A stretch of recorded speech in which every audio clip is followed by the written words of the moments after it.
Well, there's a feature called iframe and the iframe tag, which was quite popular in the earlier days. Now, we don't use iframe much, but it's essential to know what the iframe is. So to demonstrate that, I'm going to have a new HTML file. I'll save this as main.html.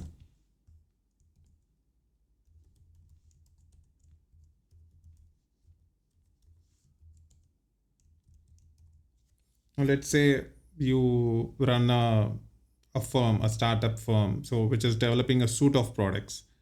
A suite of products in the sense, let's say you develop a HR suite of products. So you have like multiple products, multiple web applications. So you have an attendance product, you have a benefits product, you have a product for payroll, but there is a main application through which you can see all your products. So how shall we do that? So you can develop all the products separately, but you can use one main a suite of application or a dashboard application through which you can actually look at all the other products. Now we'll see how you could do that. So there's something called iframe. For the iframe, you have to say the source.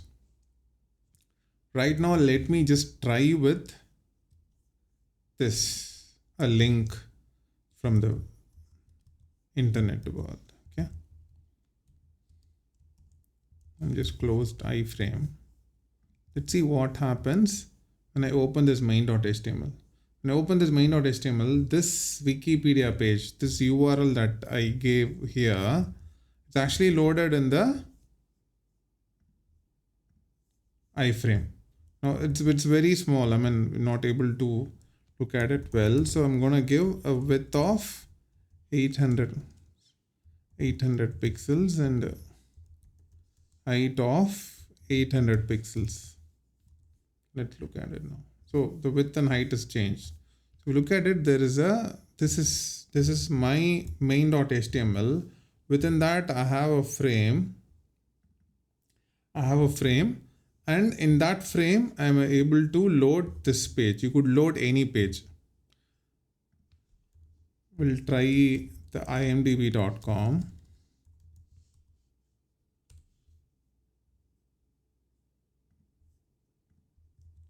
Okay.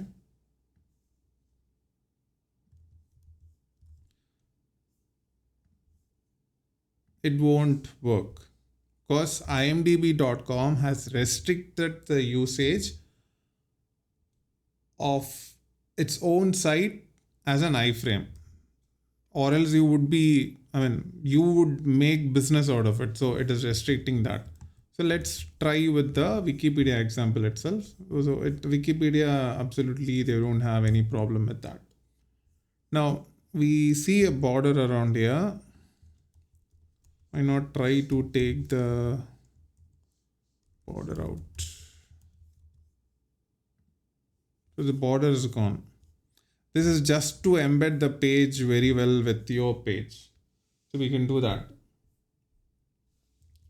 Okay, so the iframe is here. Let's say I have a link. I have the anchor link. Now in that anchor link, I could say, I'm just copying the data science URL from Wikipedia. I'm saying target is this iframe. So for that, I have to say name wikiframe.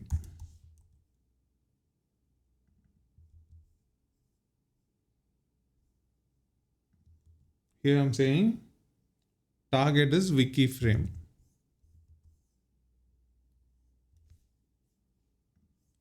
Here's our page. Where is anchor? Anchor tag. Oh, we didn't give any text to the anchor tag. Say take me to data science. Here it is. When I click at this part of it has changed. The file is all the same, main.html. I'll show it again. So main.html is there. Within the iframe, you're able to see artificial intelligence content. But when you click at this iframe is changed, because this link, what it says is target is this iframe. So within the iframe, change the URL. So that's what it does. Iframes are actually not a very good practice.